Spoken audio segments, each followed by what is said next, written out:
할렐루야. 오늘 또 이 아침에 기도로 말씀으로 하루를 시작하는 여러분 가운데 주님의 크신 사랑과 은혜가 함께 하시기를 축복합니다. 우리 이 시간 다 같이 327장 주님 주실 화평 우리 다 같이 찬송하면서 우리 금요일 새벽 기도의 자리로 나가도록 하겠습니다.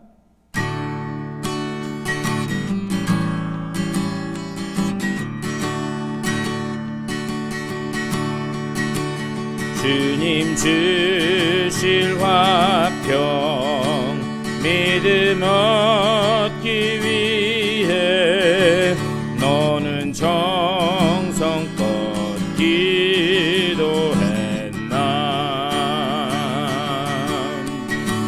주의 제단 앞에 모두 바치기 전 복을 받을 줄 생각 마라. 주의 제단에 산제사 드리는 예 주 내 맘을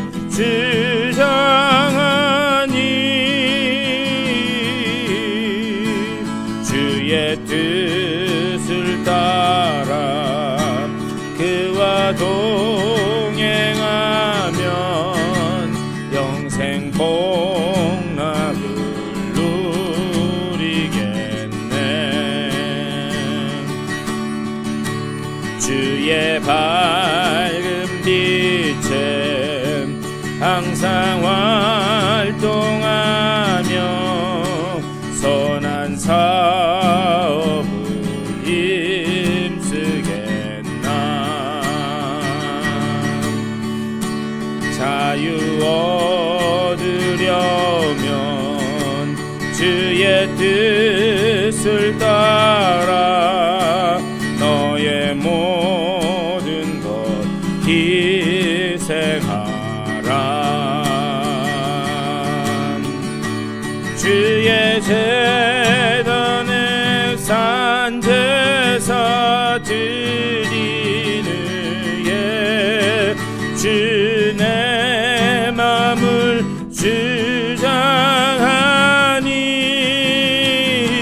주장하니 주의 뜻을 따라 그와 동행하면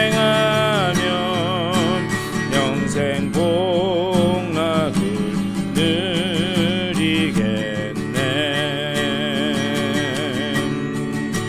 누리겠네. 주의 제단 앞에 모두 바치는 예 주와 온전히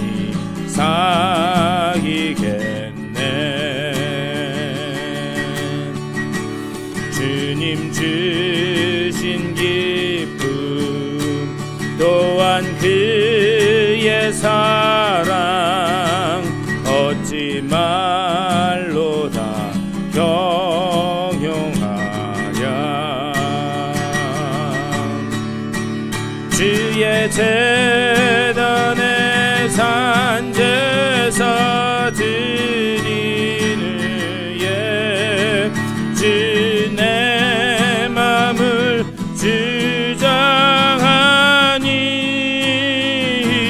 주장하니 주의 뜻을 따라 그와 동행하면 영생 복락을 누리겠네. 다 같이 기도하겠습니다. 주님의 은혜를 감사드립니다. 우리들에게 허락된 귀한 한날 또 말씀 가운데서 하루를 시작해 하시니 감사를 드립니다. 주님께서 우리에게 약속하신 그 말씀이 우리들 가운데 그대로 심기워지게 하여 주시고 또한 그 말씀 가운데서 하나님의 우리를 향한 그 선하시고 신실하신 그 언약이 깨달아져서 주님께서 약속하신 그 길로만 나아가는 순종의 백성들 다 될 수 있도록 우리들을 붙잡아 주시옵소서. 오늘 이 아침에도 주님의 말씀을 나눌 때에 말씀이 들려지고 깨달아지고 또한 주님 주시는 그 믿음 가운데서 그대로 살아갈 수 있는 결단이 있어서 오늘 하루도 승리하는 복된 한 날 될 수 있도록 또한 인도하여 주시옵소서. 감사하고 우리 주 예수 그리스도의 이름으로 간절히 기도드리옵나이다. 아멘. 하나님의 말씀 보시겠습니다.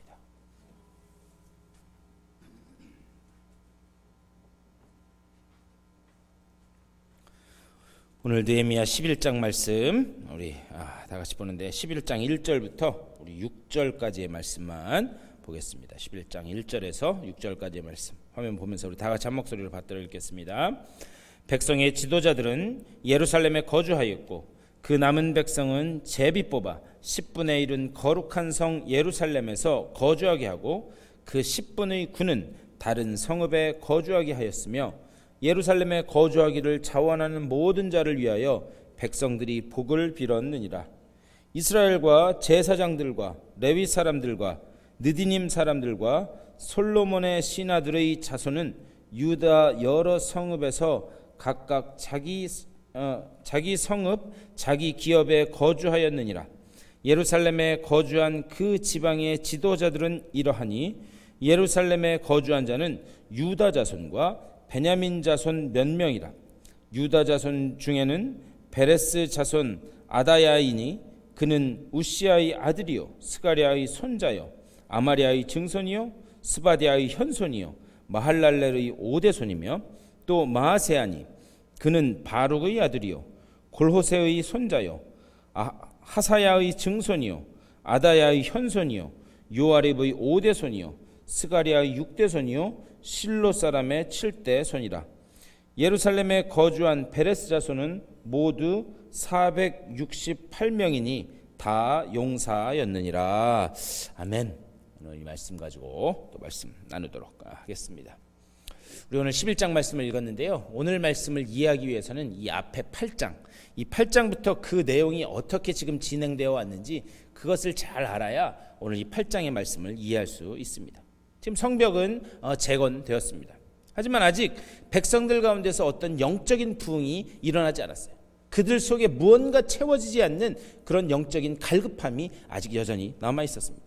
그래서 그것을 위해서 백성들이 스스로 먼저 하나님의 말씀을 낭독해달라 이렇게 요청을 합니다.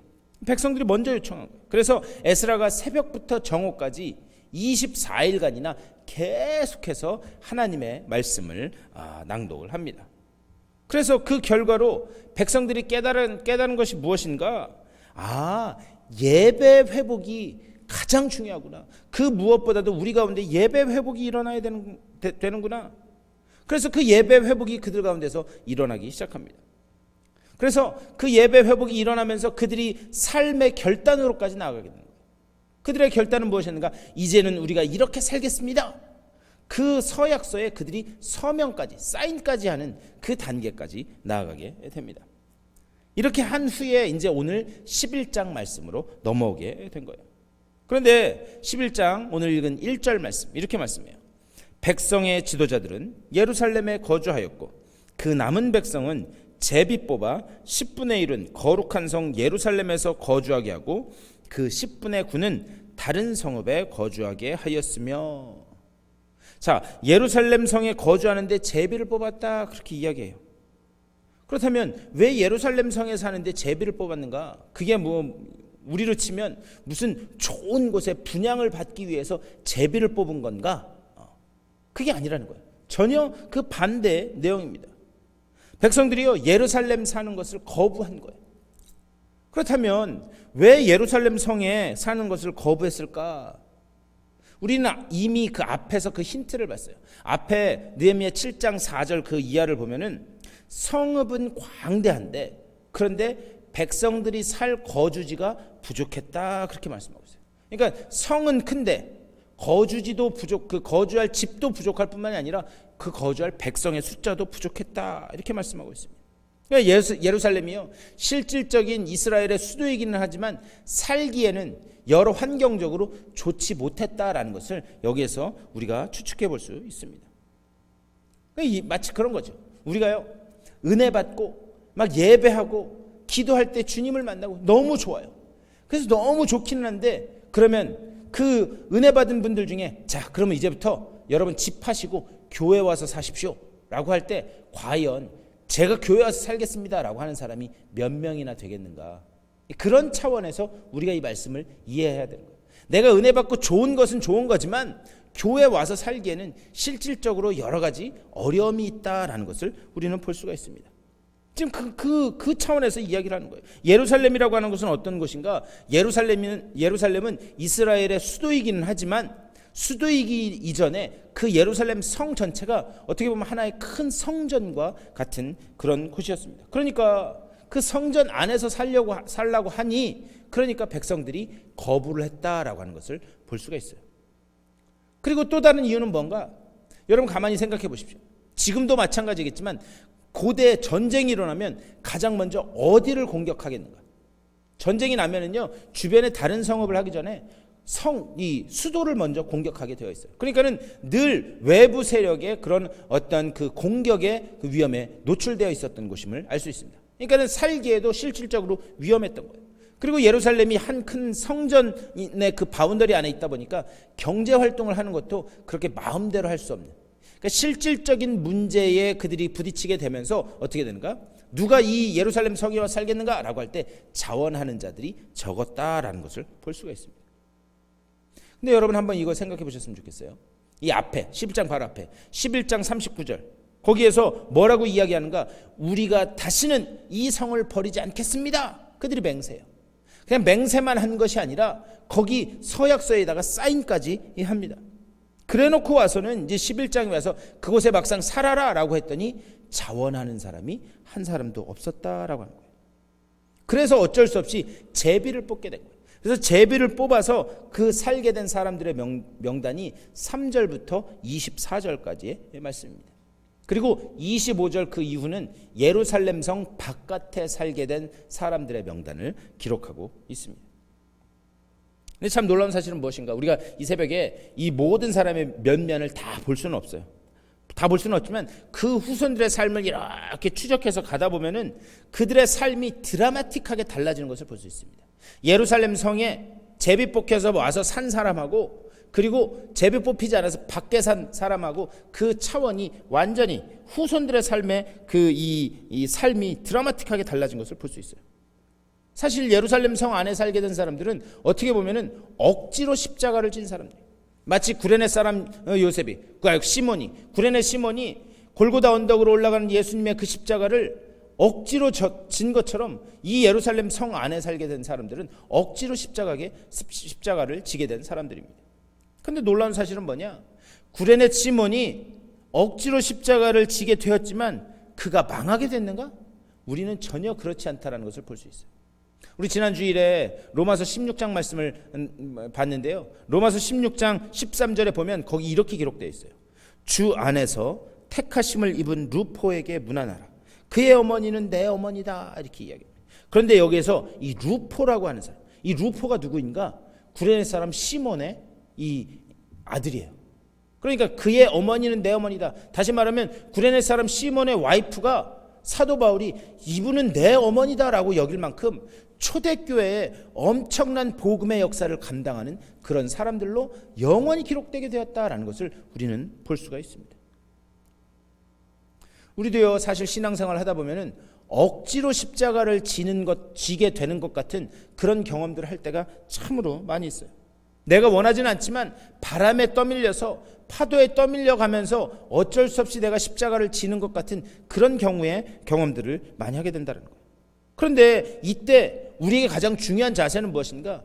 과연 그것에 우리가 순종하면서 네 제가 하겠습니다. 이게 참 어려운 문제라는 거예요. 내가 원하지 않는데 억지로 내게 떠맡겨진 십자가를 과연 내가 기쁨으로 순종하는 마음으로 질 수 있는가? 그게 참 어렵다라고 하는 사실이에요. 오늘 이 말씀에 나오는 예루살렘 성에 산 사람들, 이 사람들은 억지로 제비 뽑혀서 살게 된 사람들입니다. 하지만 중요한 것은 무엇인가? 온 이스라엘 백성, 그 이스라엘 백성들이 서명까지 하면서 순종하겠다라고 그렇게 해놓고는 정작 누가 할래? 라고 할 때 나서는 사람이 아무도 없었다라고 하는 거예요. 저는요 오늘 이 아침에 여러분들 말씀 붙들고 기도하실 때 하나님이 여러분에게 야 누가 할래? 누가 갈래? 라고 할 때 주님 내가 하겠습니다 라고 하는 이 거룩한 부담감, 이 거룩한 결단이 여러분 속에 있으시게 되기를 주님의 이름으로 간절히 축원하겠습니다. 이런 이 순종과 헌신이 일어나야 된다는 거예요. 하나님은요, 어떤 하나님인가? 하나님은 일을 시키셨으면 그 일을 시키시고 입 닦는 하나님이 아니라는 거예요. 하나님은 그 일을 맡기셨으면 그 일을 할 수 있는 힘과 능력도 주실 뿐만이 아니라 억지로 진 것 같은 그런 십자가임에도 불구하고 하나님은 그것을 기억하시고 반드시 갚으시는 하나님이신 줄 믿습니다. 여러분 좀 이런 체험들이 여러분 가운데 좀 있으셨으면 좋겠어요.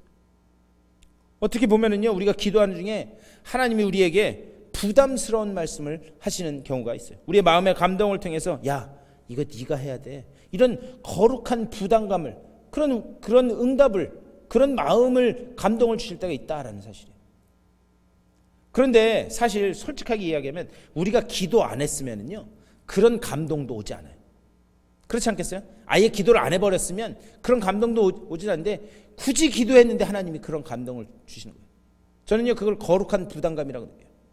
예전에 제가 한국에 있을 때 우리 그 이구영 목사님이라고 이 강동 쪽에서 목회하시는 그 목사님이 우리 선배님이 계셨는데, 그 목사님이 한 번은 이 교사들 모아놓고 이 집회를 하시는데 그 말씀하세요.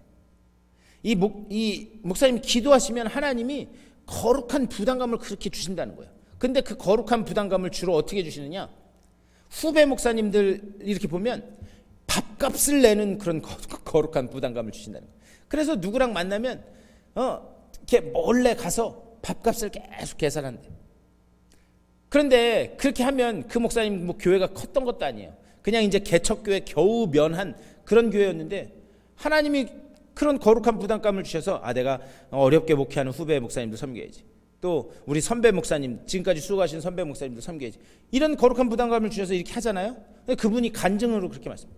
그런데 참 놀라운 사실은 그 거룩한 부담감을 가지고 밥값을 내고 나면 일주일도 안 돼서 하나님이 그걸 어떻게든 채워주신다는 거예요.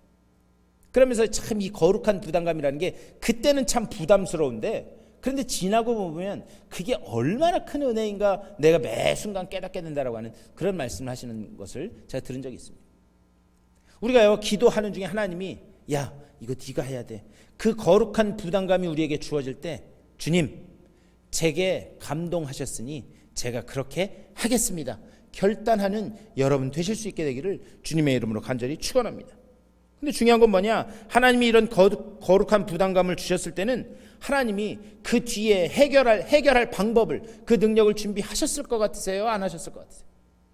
하나님이 기도하는 중에 그 감동을 주셨으면 하나님은 그것을 해나갈 수 있는 그 능력도, 그 모든 환경도 이미 준비하고 계시는 하나님이신 줄 믿습니다. 우리가 그것을 깨달아야 된다는 거예요. 중요한 건 뭐냐? 우리의 작은 이성으로 자꾸 하나님을 판단하려고 하고 하나님의 그릇을 재려고 하니까 그게 안 되는 거예요. 오직 중요한 것은 무엇인가? 우리가 하나님 안에만 있으면 다 되는 줄 믿습니다. 하나님 안에 있으면 하나님이 그것을 해나갈 수 있게 해주신다라는 거예요. 하나님 안에만 들어가면 그 부요하신 주님께서 우리의 갈 길을 넉넉하게 준비해 주신다는 사실, 이 사실이 믿어지실 수 있게 되기를 주님의 이름으로 간절히 축원합니다. 그래서 우리가 성경을 읽어야 되는 거예요. 성경은 무엇을 이야기하는가? 하나님은 어떤 분인가? 하나님이 우리를 위해서 어떤 일을 하셨는가? 그것에 대한 기록이에요. 온통 하나님은 어떤 분인가? 그분이 우리에게 어떻게 하셨는가? 온통 그 기록들로 가득 차 있습니다. 그런데 그것을 알아가는 싸움이라고 하는 게 일순간에 되는 게 아니라는 거예요. 그것은 우리의 어쩌면 평생을 걸치는 싸움일 수도 있습니다. 그렇기 때문에 우리는 늘 무엇을 해야 되는가? 하나님의 말씀을 계속 읽어야 되는 거예요. 하나님의 말씀을 묵상해야 되는 거예요. 하나님의 말씀을 늘 가까이 해야 되는 거예요. 그것을 통해서 우리 하나님이 이런 분이지, 우리 하나님이 나에게 이렇게 하셨지라고 하는 그 사실을 우리는 매 순간순간 깨달아갈 수 있다라고 하는 사실입니다. 오늘 말씀을 마치면서 오늘 말씀을 붙들고 기도하실 때 그렇게 기도하셨으면 좋겠어요. 하나님, 하나님의 이 말씀, 하나님의 이 주시는 거룩한 부담감, 여기 아멘으로 순종할 때에 하나님이 우리에게 놀라운 것으로 예비해 주고 계심을 믿습니다. 이것이 우리의 신앙의 원리가 되게 하여 주시옵소서. 누가 가겠느냐 물으실 때 하나님, 제가 가겠습니다. 그렇게 나서는 하나님의 순종의 백성 되게 해달라고, 그 믿음 달라고 기도하심으로 오늘도 말씀 붙들고 승리하시는 복된 여러분의 삶 다 되시기를 주님의 이름으로 간절히 축원합니다. 우리 다 같이 기도하겠습니다. 우리 말씀을 생각하면서 기도하실 때 하나님 내게 억지로 지워지는 그 십자가 같아도 하나님은 해결의 길까지도 예배하고 계시는 줄 믿습니다. 나의 그 헌신을 하나님 기억하시는 줄 믿습니다. 그러니 주님께서 내게 감동하실 때에 그 감동에 순종하는 순종의 백성 되게 하여 주시옵소서. 그 믿음 안에서 온전한 삶의 회복이 일어나는 우리가 되게 하여 주시옵소서. 기도하시고 또 교회 이전의 문제를 놓고 주일날 우리 이제 또 마무리 회의할 텐데 그것을 놓고도 하나님 우리가 성령 안에서 한마음 한뜻 이루게 해달라고 기도해 주시고 아픈 분들 위해서 여러분들의 삶의 개인적인 기도의 제목들을 놓고 기도하시고 삶의 자리로 돌아가시도록 하겠습니다. 다 같이 기도하겠습니다. 우리 주님의 크신 사랑과 은혜를 감사드립니다. 아버지 오늘 아침에도 말씀으로 하루를 시작해 하시니 감사를 드립니다. 주님께서 우리에게 말씀하실 때에 우리에게 성령으로 감동하실 때에 주님 내가 순종하며 나가겠습니다 라고 하는 그 순종의 자녀들로 다 설 수 있도록 아버지 붙잡아 주시고 좀 인도하여 주시옵소서. 하나님께서 우리에게 주신 이 거룩한 부담감을 아버지 정말 이것이 부담으로 느껴지는 것이 아니라 하나님의 일을 맡겨주셨음을 아버지여 기쁨으로 감사하면서 나아가는 우리 모두가 될 수 있도록 주 인도하여 주시옵소서.